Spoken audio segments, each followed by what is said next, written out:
Welcome, everyone. My name is Mike Troy. I'm Editorial Director of Progressive Grocer and Retail Leader. Thank you for joining today's event, Touchless Grocery, the New Rules of Retail. Some of you with us today may have joined last week when we addressed the topic of coping with COVID-19, the grocery industry in action. That event was really a broad-based look at what was going on in the industry, and there were a lot of good insights shared from people very close to what was actually going on in stores and fulfillment operations, and really just all of the activities kind of getting up to speed on who's doing what people were seeing, and it was in the spirit of community and trying to share, insights, real world, real time, and help people get through this situation. So we're hoping to do the same thing today, but really dialing in on a more of a specific issue, and it's this issue of touchless grocery. And so today's call, we're going to feature some comments from two very knowledgeable people, and then the same goal applies today, and it's really this sharing of ideas and real-world experiences, and then answering questions and learning from one another, and getting through a difficult time, on a personal and professional level for everybody. And as I think about this, the uniqueness of the situation, I saw a quote this morning from Dr. Fauci. And first of all, I think it's interesting that everybody on the call probably would know who Dr. Fauci is, which sort of speaks to the environment we're in. But really the quote was, and he was asked about what we take forward into the future from all of this, and his comments were twofold. One was absolute compulsive hand washing, and then you don't ever shake anybody's hands. I don't think we should ever shake hands ever again, to be honest with you. I thought that was really extreme, but these are the times, right?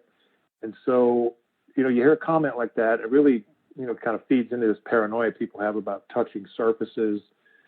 Shoppers are in stores are wearing gloves. Everyone, people are opting for pickup and delivery, and there's just general angst about, maybe not quite knowing what's safe, what you should be doing or shouldn't be doing. And that's just really on the consumer side of this whole touchless situation. And then you got the other side with the touchless aspect, and that's sort of the operational side of stores and distribution centers and what, retailers and grocery store operators are dealing with, on a daily basis. And that's where our speakers today come in. So I'm happy today we've got Mark Birmingham.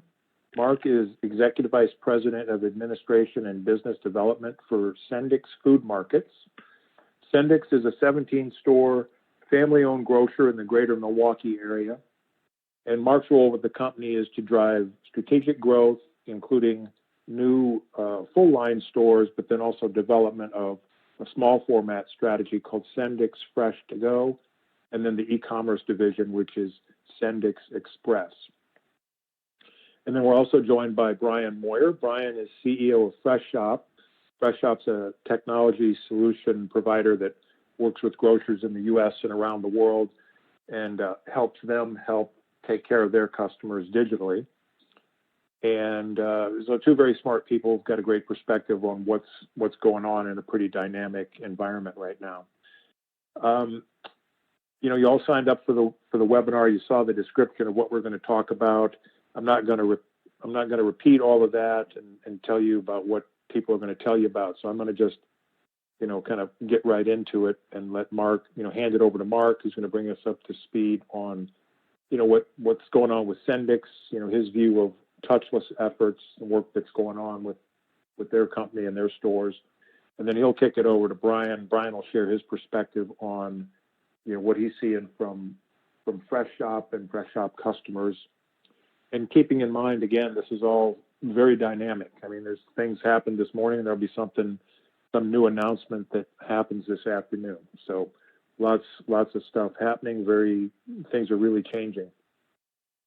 So with that, I'm going to hand it over to Mark. Mark, can you kind of fill us in on what's happening at Sendik's? Maybe sure. Just what you're seeing, how and maybe what you're communicating to your associates and how people are getting through this.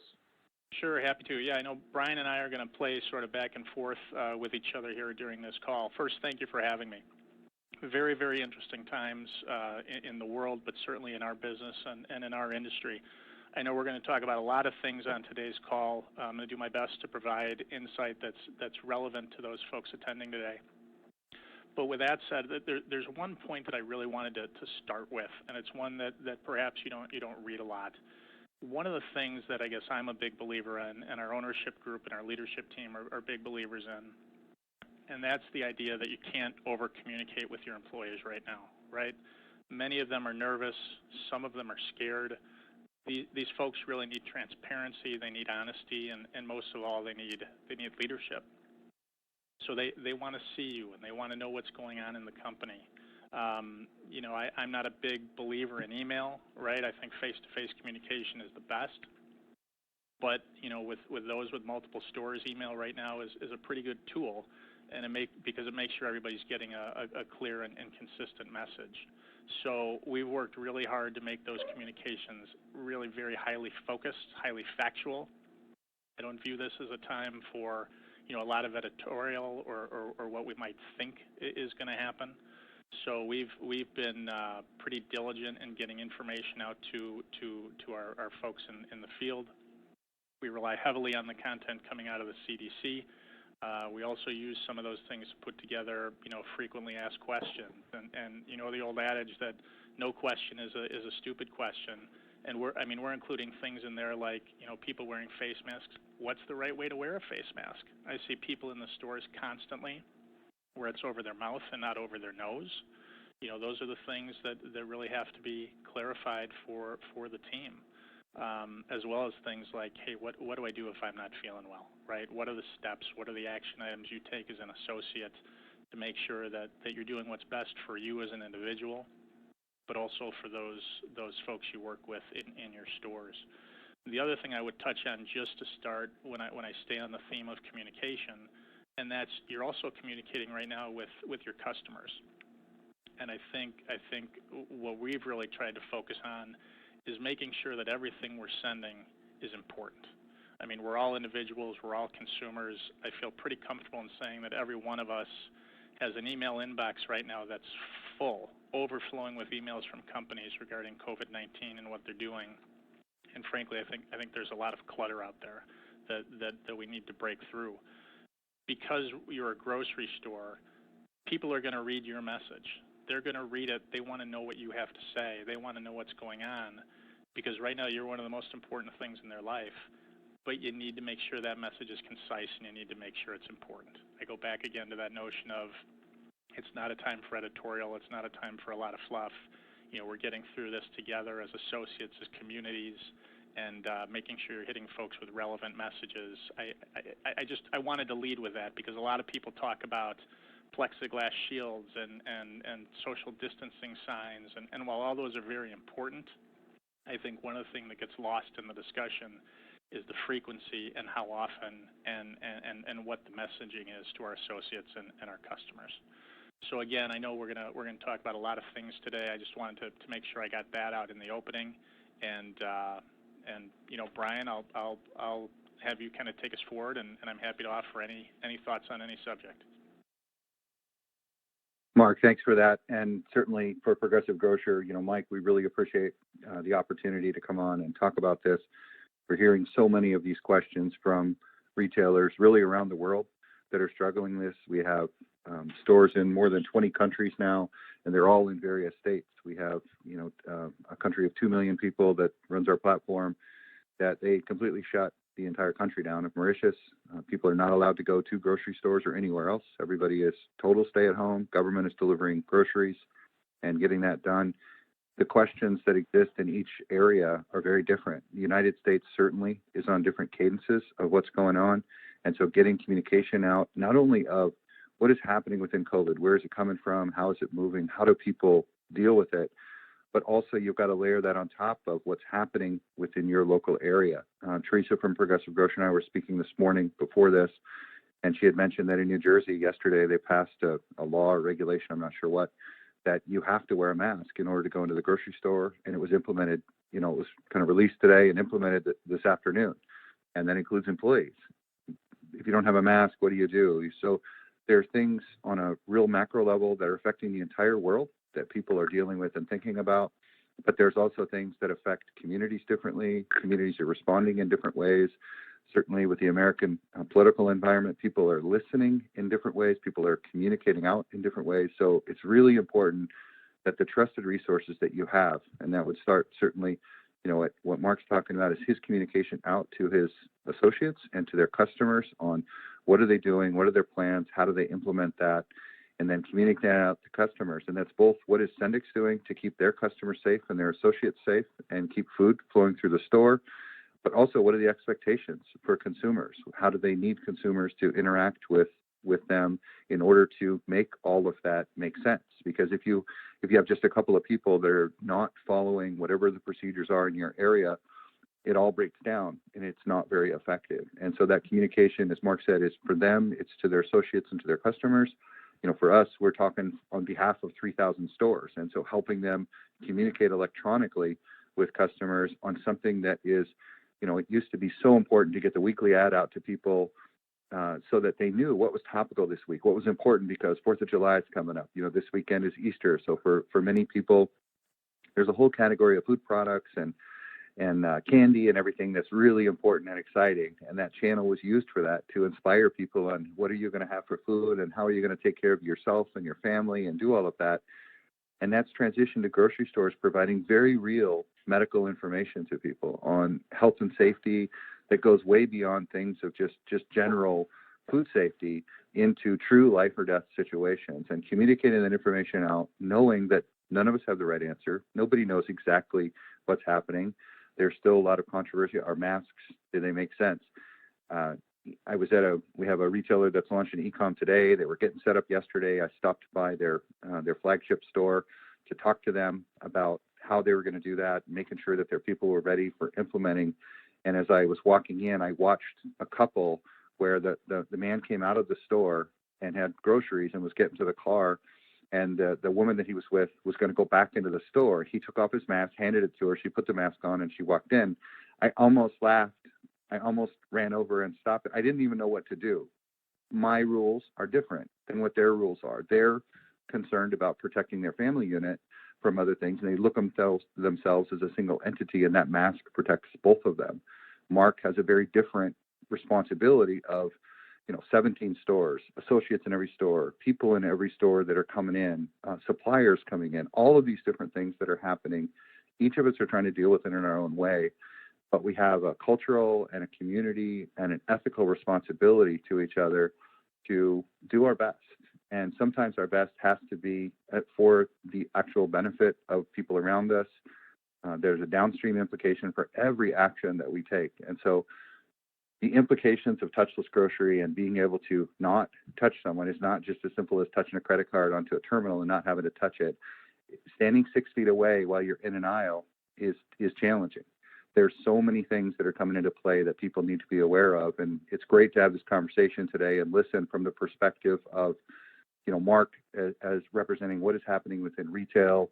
I'm talking about what's happening in the digital ecosystem, and Mike, although it's a large magazine and publisher, and you guys do all these different things, today you're a consumer and you're directly affected by everything we're talking about. So I hope people are able to put in good questions about this and talk about what's important to them, what's affecting, and hopefully we can bring some perspective on what we're seeing. Mark, can you just talk for a second about the measures that you've implemented at Sendik so far? I know you mentioned sneeze guards, and there's kind of like a toolkit of actions that people have done, and it seems like some people do them at different times. And I'm just wondering what you've done so far and how you have decided what to do when. Sure. Yeah, happy to. So we have our leadership team. So we're very fortunate in that we have an ownership group. We've been in business 94 years. And every conversation we have for the past month starts and stops with what's best for our associates and what's best for our customers.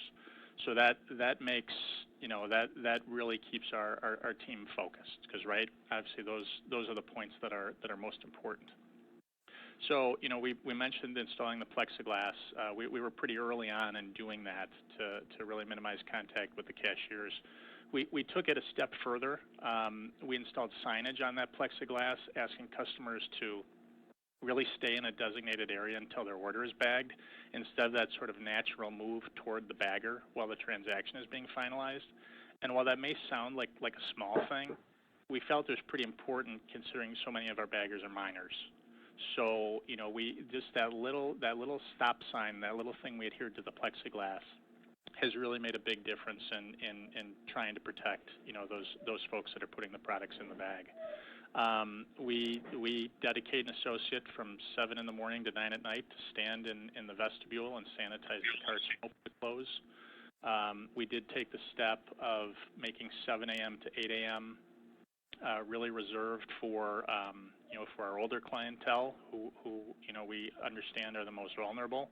I was really pleased to see that this has really been respected and honored by the bulk of our customers, and really appreciated by our customers regardless of age and condition. And it's been interesting to see that shift in customer behavior as that's quickly become the busiest part of the day. One of the things we have not done is we have not limited the number of customers that we're allowing in the store in one time. But we took another approach. I mentioned I opened the call by talking about the communication with our customers. We have emailed our customers similar to that 7 to 8 time period, asking that only one family member at a time come to the store, right?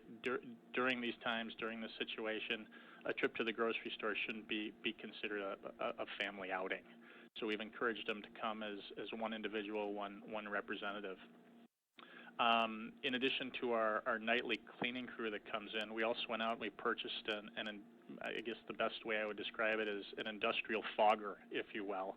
And we walk through the store with that nightly as just another step, and it shoots out a disinfectant mist, and we move with that throughout the stores on a nightly basis. So, as Brian said, right, there really is no playbook for this. We're learning this as we go, just like everybody involved in this discussion today. A lot of ideas out there. There's a lot of things in the news. I guess I'm a believer that no idea is a good idea.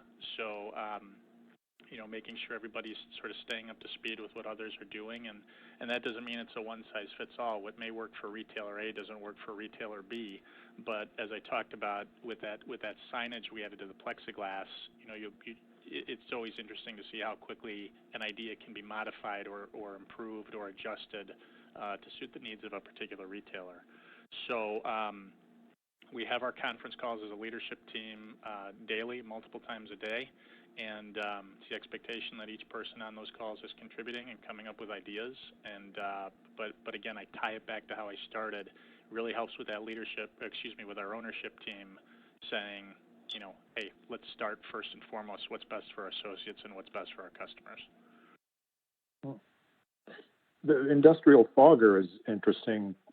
I think I read about that just somewhere today. How did you learn about that, and do you have those in every store, or is it something you go from store to store because you've got 17 and maybe they're concentrated enough you can use one? Right. Yeah, so with 17 stores, some of them are in a pretty close geography. So we do have multiple machines, and we send it around, in the wee hours of the morning from store to store to store. It was an idea that actually came from somebody that works on our project planning and maintenance and construction side of the business. Just, it's right. I've mentioned our leadership team a couple times, but we've got 2,000 minds involved in our business. And everybody's got an idea, and we're receptive to all ideas right now. So it was an internal idea from someone on that staff, and it's helping, but B, it's also helping people to know that we as a company are doing. It's one thing to say you're doing everything you can, but to keep coming up with some of those new ideas and new opportunities really provides, I guess, a sense of comfort, if you will. Mm-hmm. For our staff and our associates, and it's proving dividends.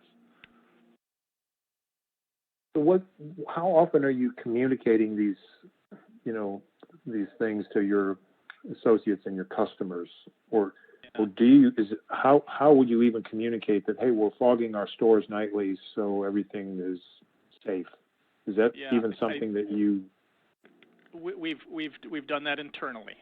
We've let our team know. This is where I go back to that notion of, some of these emails I see from retailers, personal ones I shop in my personal life. I read some of these and I'm just really surprised at some of the content that's going out. And this is where I go back to making sure that the message is relevant and it's important. And I think that's sort of the litmus test of, hey, is this of great importance to our staff, or is this kind of fluff? And if it's fluff, we're not sending it out. So our email communication, I think if you hit people over the head every day, you're going to lose them and it's going to get tuned out. So we're batching our communications internally, and we're sending out 2 to 3 a week, and it'll contain multiple topics within those emails. That's not to say you want to turn it into a 10-page, because nobody's going to read it. So again, we're trying to be highly factual, highly concise, and what do we owe our associates in terms of communication? I go back to kind of how I started. People are nervous, people are scared, and we owe it to them as a leadership team to do everything we can to minimize that uncertainty and that that feeling of being afraid. It's a terrible feeling to be afraid. Yeah. And so the communications that we're giving to those folks, it's all geared around how do we lessen that? How do we make them feel more comfortable? So we don't have a scripted calendar on we're going to do it on X day or Y day. It's when the message is relevant enough to send, we get it out there right away. Okay. Yeah, it's a very strange thing that, just speaking as a consumer, you pull into the parking lot and you got to gear up in your car with your mask and your gloves on, and you kind of walk in and everybody else is the same boat. And my local stores have not went with the directional aisle markers yet, but I know that's kind of a thing that you're seeing out there a fair bit. There is a fair bit of interest in this fogger thing, not to dwell on it too long, but I'm just curious, what sort of chemicals are used? Is there any issues with residue? These are sort of the practical operational things that are on people's minds, with all of this stuff, because it's uncharted territory, using a fogger in a store.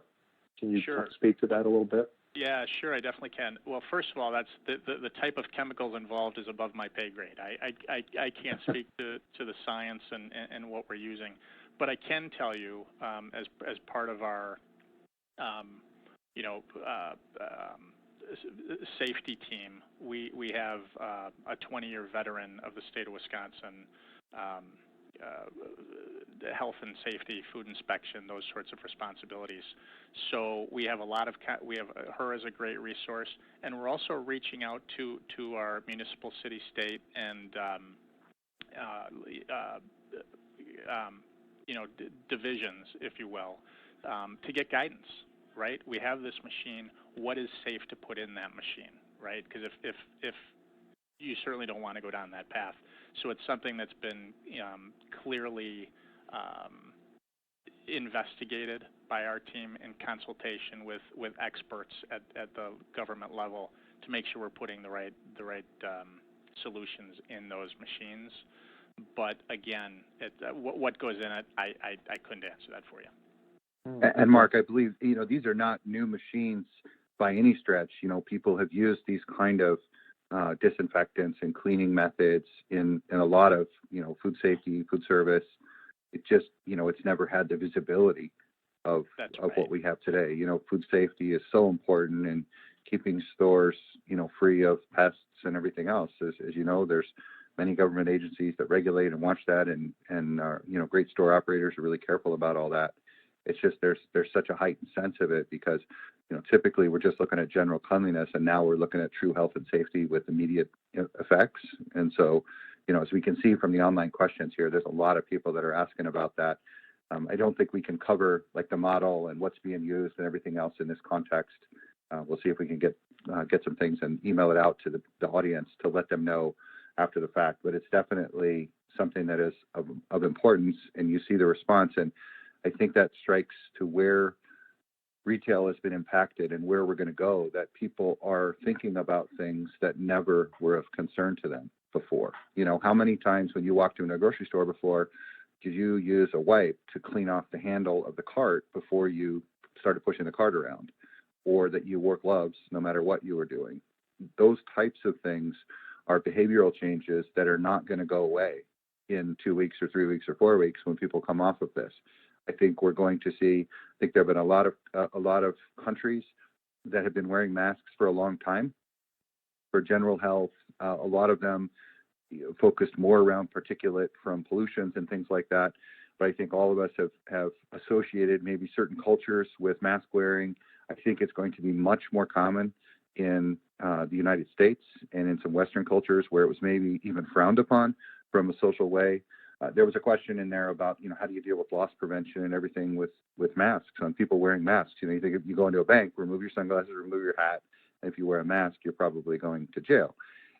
In the grocery store now, it's the reverse, or in any kind of a group setting where people are trying to protect themselves. And I had yesterday I was in helping this store that's launching, and I was just walking through and talking about best practices in e-com. And I walked up to a service counter, and I was about 12 feet away from another man who walked up at the same time. And we looked at each other, we could see each other's eyes, but both of us were wearing masks. And I said, "Sir, I am scowling at you right now." And he started laughing. And I said, you know, it's really odd that, you know, we walked up to this, that we had that social tie if we both reached the counter at about the same time. But I couldn't see his expression. I didn't see if he had a wry smile on his face and, you know, kind of saying, yeah, go ahead, or if he's upset and I should back off and give him some space. We lose those facial cues on how people are doing. Are you uncomfortable with me being into your space? And in a time where a 6-foot personal space is something that's being mandated for health and safety, where you can't see a person's expression to determine, are they uncomfortable by how close you are, or are they, you know, how are they responding to that? And you think about that in a social interaction where you're talking with people that you know, and how you would affect and how you would communicate to them. And then you start thinking about store associates working together, talking with customers, and how we lose that personalization of what we're doing, and we lose some social cues that allow us to do things when we know that people are highly concerned, they're afraid of what's going on, they're not really comfortable in the situation, because as we're talking about here, there is nothing not only normal about this, but there are no standards. Nobody is looking at this and saying, here's exactly what everybody should do, and this is the right practice. We see across the entire spectrum of the U.S., of the world, that people are dealing with this in very different ways, that it's changing over time, that our states, again, are off cycle from each other. Some states were locked down early, some were not. As that starts to come off in some states, can they do that before the other states come off their lock and they start traveling around?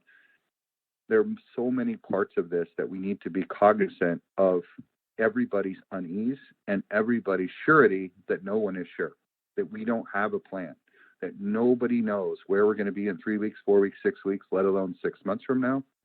Is this going to go away over the summer? Is it going to come back in the fall the way Spanish influenza did in 1918? Are people going to be thinking about that? I think for sure people will continue to think about that.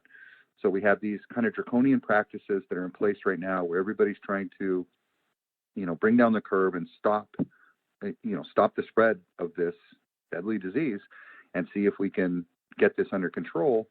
But this is definitely going to impact our society, our culture, our method of doing commerce in so many different ways going forward for this. You know, how many people right now would be comfortable getting onto a only one seat empty airplane right now? And I don't think there are very many people that would.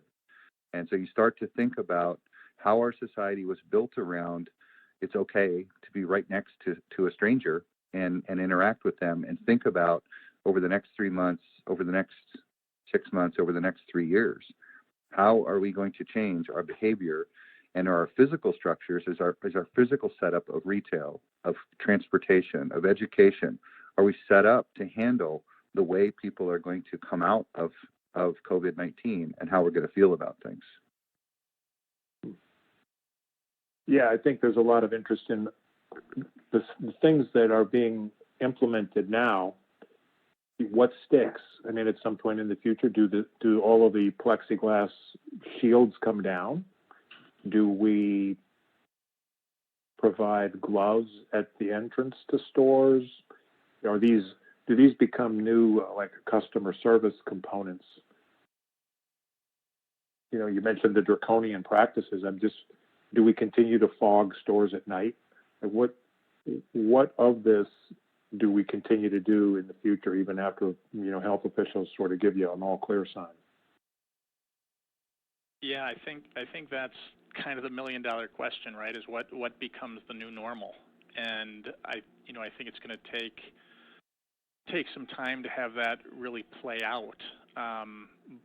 But I guess my opinion is that I feel pretty comfortable in saying it's not going to go back to the way it's always been. I think this has really shaken our country, shaken the world, and I think going back to sort of business as usual, I don't see that happening. I think our daily lives, our daily experience in the stores and outside of the stores is going to change, but it's going to take some time to see how that plays out and what those changes truly are. I think in a lot of ways we're in the 3 to 6 days following 9/11, where airplanes weren't flying, people weren't traveling, nobody knew what was going to happen, was more of it coming? Where else was it going to affect people? And there was no all clear, and I don't think there's going to be an all clear here. There's nobody that can really call that out. If we think of how 9/11 and terrorism certainly was not a new thing, but it definitely really spoke to so many people and affected so many people and had a dramatic, shocking effect on how we interact with each other that continues to this day. TSA and airplane travel and all of these things have been greatly affected by 9/11. And, if we think about how long ago that was and how dramatic those changes have remained within our society, and certainly we have not cured international terrorism. We still struggle with those events and things that are going on, and people are aware of it. And we're constantly balancing between the frustrations on individual liberty, the ability to do commerce effectively against the health and safety of people. And this is the next, real big evolution of that, of saying, how are we going to respond to COVID-19? As Mark said, there will be a new normal, but it is not going to have a lot of relationship to what the old normal was. If everybody remembers airline travel from the 80s, there were a lot of hijackings in the 80s, planes getting directed down to Cuba and that kind of stuff.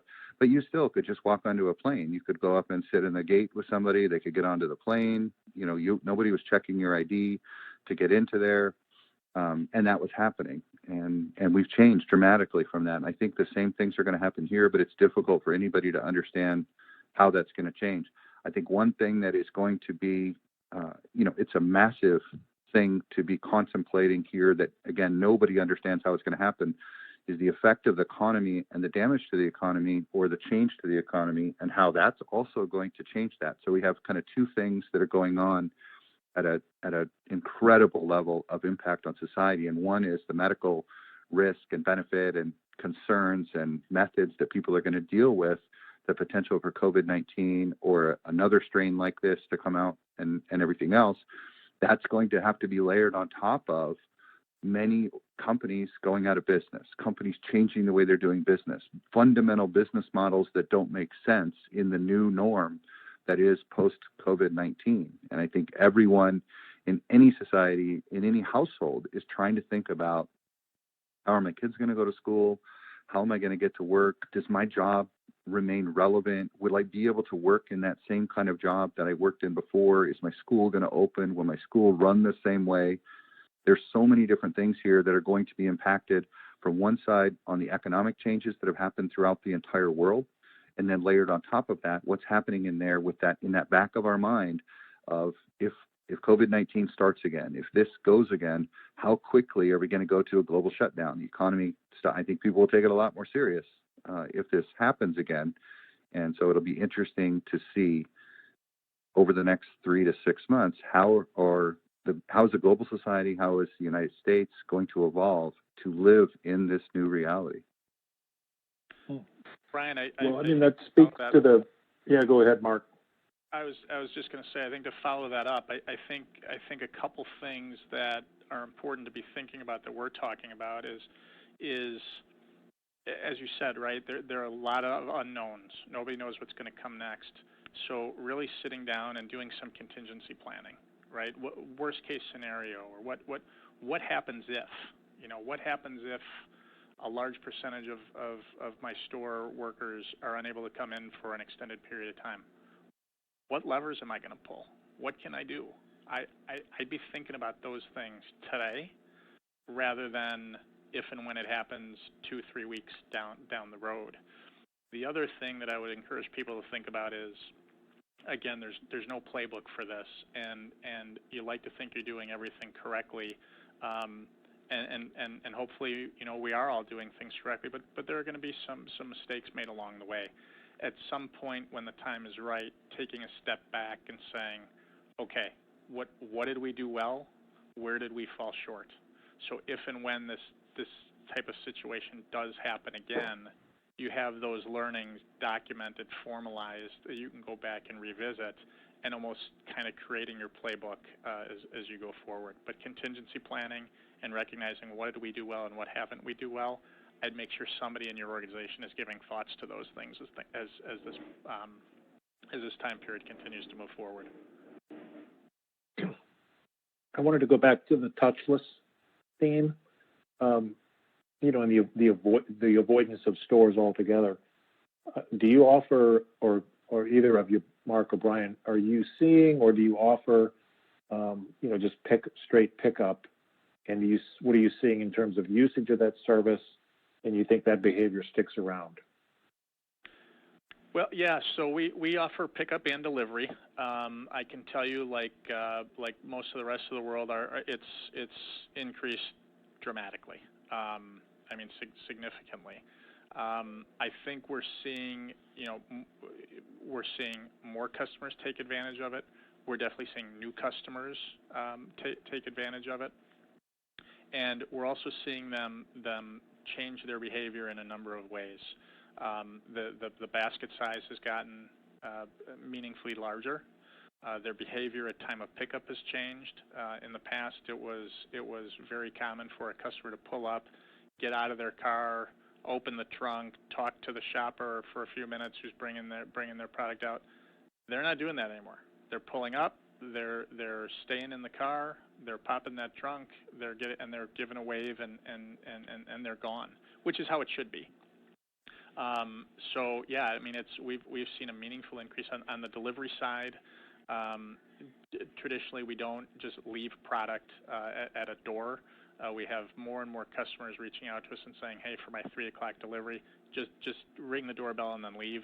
Just leave it outside the door, and I'll come out and get it. So just the changes in shopper and human behavior are definitely being noticed. But the additional business that's going through online right now is one of the things we're working hard to address to make sure we have the capacity to meet the demand of the community. What are you seeing in terms of demand? I know I just wrote here this morning or yesterday, and I don't want you to get into specific numbers. You're family owned, privately held, but some of the larger companies, Costco, Target, Kroger, Home, reporting like insane numbers for March. I'm assuming you had a tremendous March, and can you give a sense of what you're seeing, but not specifically, but what the trajectory looks like if you've seen some tapering off as the pantry loading has subsided? I think it really depends on the news of the day, to be honest with you. I think we're seeing larger basket sizes and things like that, but you can almost track the day back to what's going on in the news cycle. The news that's come out of Washington, or the interview that Dr. Fauci has done, or something particular in your state or local community. Customers are at home all day. They're watching the news. This information is coming at them like water through a fire hose. They're trying to absorb it as best they can. And when something pops up in that news cycle that scares them, you see that rush to the store. You see them really start flooding the aisles. I think to me that's what's most interesting throughout this is what are those sort of spurs? What are those things that get people moving and getting them into the store? Okay. We've seen a change digitally as well. Overall on our platform, we're about 22 times what we were prior to this. So starting around March 2nd is where things really started to kick in. Every day since March 2nd has been higher than the previous week, the same day. So the chart just keeps going up, and that's for our current retailers. When we've added about 1,000 stores have gone live on our platform in the last 6 weeks, and all of those are just exploding. So we have some stores that are doing 3 or 4 times as much as they were online. We have a lot of them that are doing 10, 15, 20 times as much. We also have a number of retailers that aren't in grocery, where their stores are not open anymore. They're in states that are in lockdown, and they're not considered essential, but they can still do click and collect or delivery. And they're doing all online orders, and they're doing more than they did the same day last year for that. So the business, not just for e-commerce in general, but overall, is certainly higher. I know there's been a dramatic impact on that. It's not so much, again, that people are buying more calories than they were before, but for most Americans, they're not going to restaurants, they're not going to bars. So the alcohol and the food that they used to get while they were out, that is almost entirely being fulfilled through the grocery stores. And it's just been amazing that the grocery stores have been able to step up and transition and provide all those meals. Think of every kid in America who eats a school lunch that is now getting lunch, hopefully at home, and being able to do that. That's had some really scary impact in society, because for many children in the United States that are living in poverty, their school lunch is the only good meal that they're getting the whole day, and that's not available to them. And I know many school districts and many locales have done a lot of different things to try to supplement and get that there. But the scale of this has made it difficult, I think, for people to be able to realize that. But when we look at what has changed for e-commerce and how much people are ordering online, where they weren't doing it before or they were doing it occasionally, that certainly has pushed past that tipping point.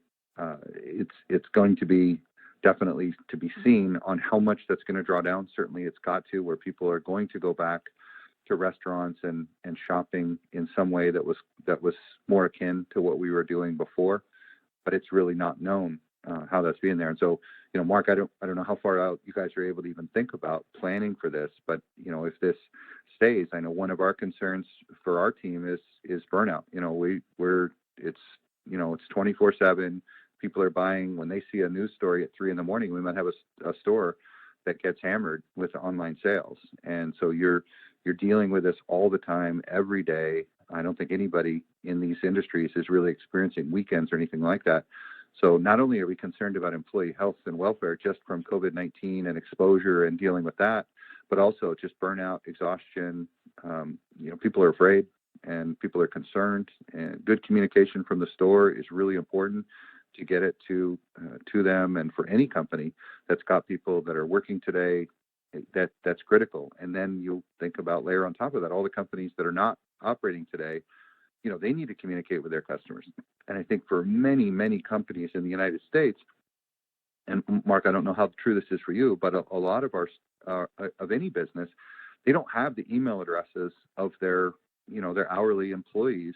That's not how they communicate with people. They're not sending email broadcasts on a regular basis to all of their employees necessarily that are doing that, or if you didn't have a practice like that in place. And so how do you communicate with your workforce that's at home right now in a lockdown to keep them aware of what are your plans as an organization?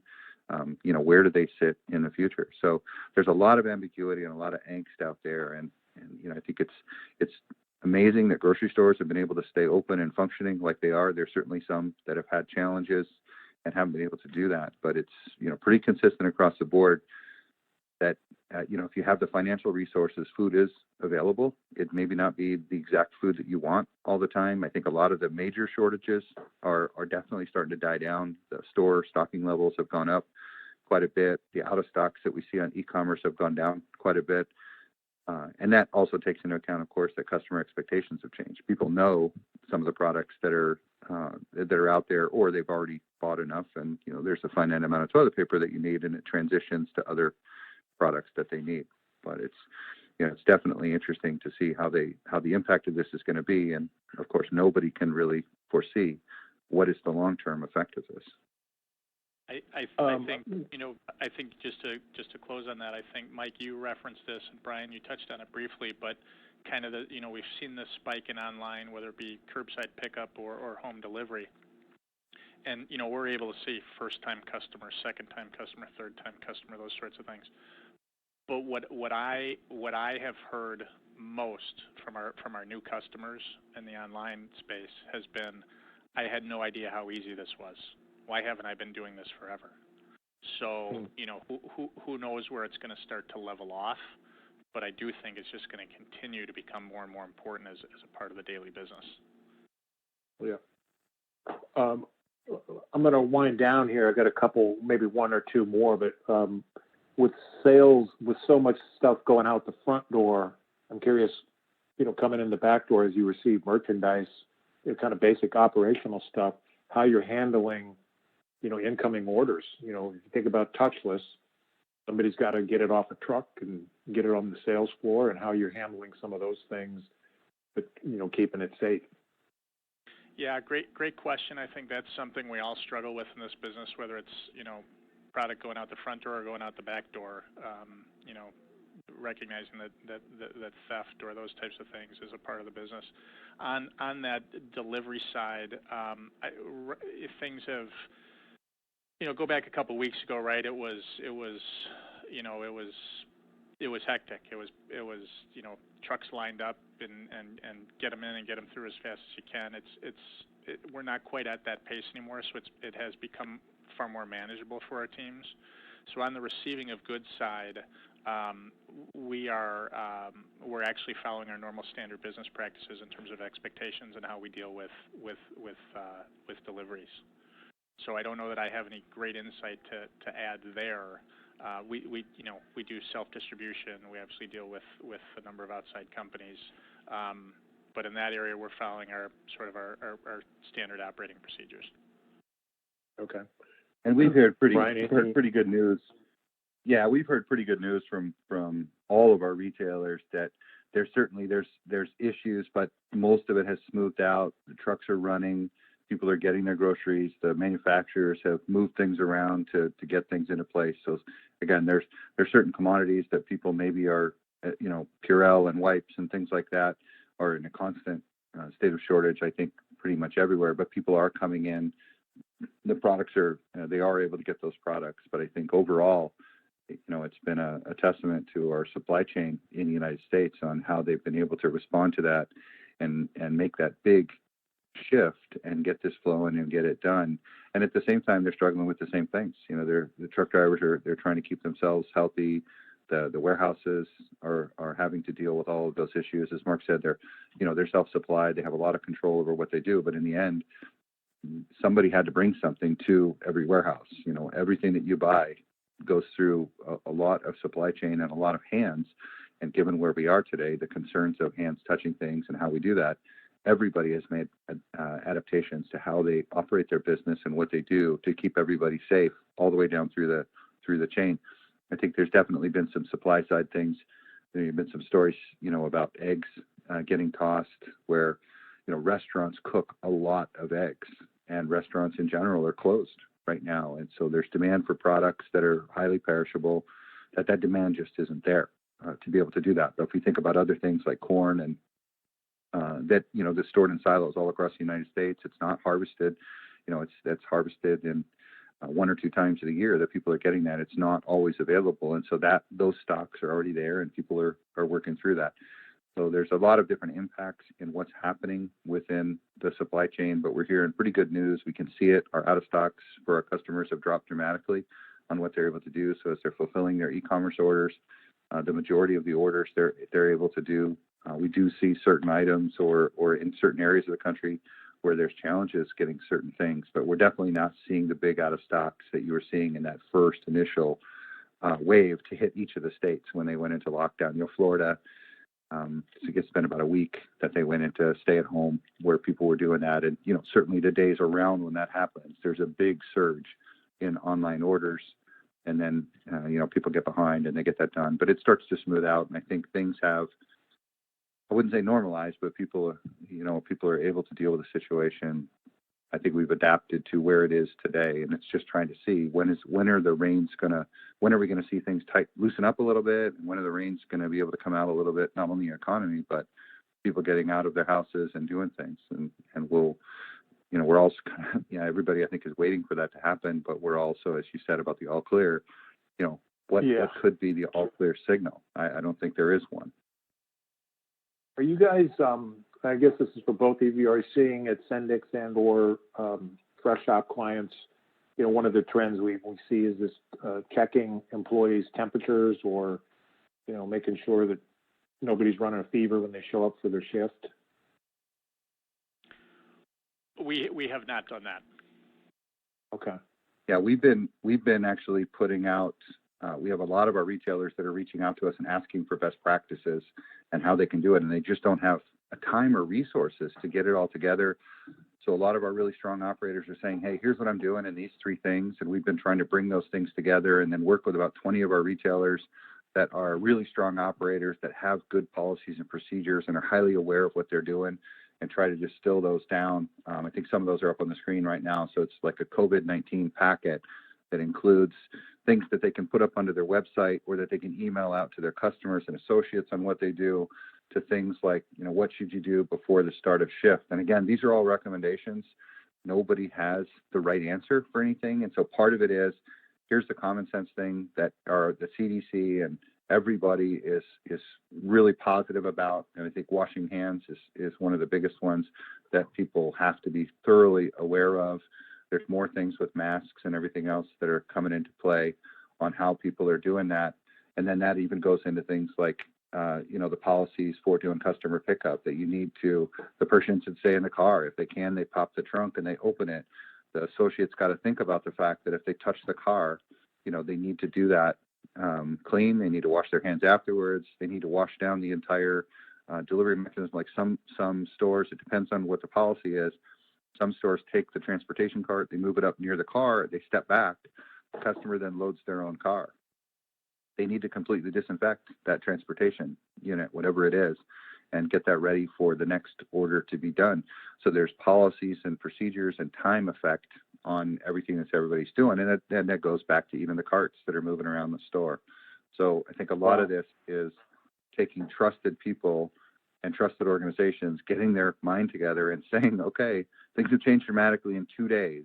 If you think of food safety practices, those have been evolving, but in place for many decades. This is stuff that people are dealing with over weeks in very different environments, in very different stores, with very different training possibilities. And so it's just been really important for people to be able to work on that, to bring down the objectives of, taking down transmission or keeping employees from getting sick in the first place, maintaining those business operations that you're doing and how you're going to run your business. And then, of course, at the same time, providing grocery and supplies to all of our societies. So it's, again, an honor to serve in the industry. We're really excited to be part of the whole thing. Certainly wish that it was under much better circumstances that people are doing this, but it's again, an honor to look around and see what independent grocers around the United States are doing to keep us all moving forward. Yeah, when you explain it like that, it's nothing short of remarkable. The volume of activity that has occurred in the 3 weeks with really little guidance. I think probably people just figuring out, okay, well, what's the right thing to do here? What makes sense? Seeing another company do something, so then they do that. A lot of best practice sharing. I'd like to thank you both for the time you spent today and the insights you shared. I think we lived up to the vision that I described at the start, sharing best practices. I'm just looking at the volume of questions that we got about the fogger. So I know that was useful to folks, if nothing else, to learn, to get that idea. So that's great. Mark, Brian, thank you very much for your time, and have a wonderful day, everybody. Thank you as well. Take care. Bye-bye.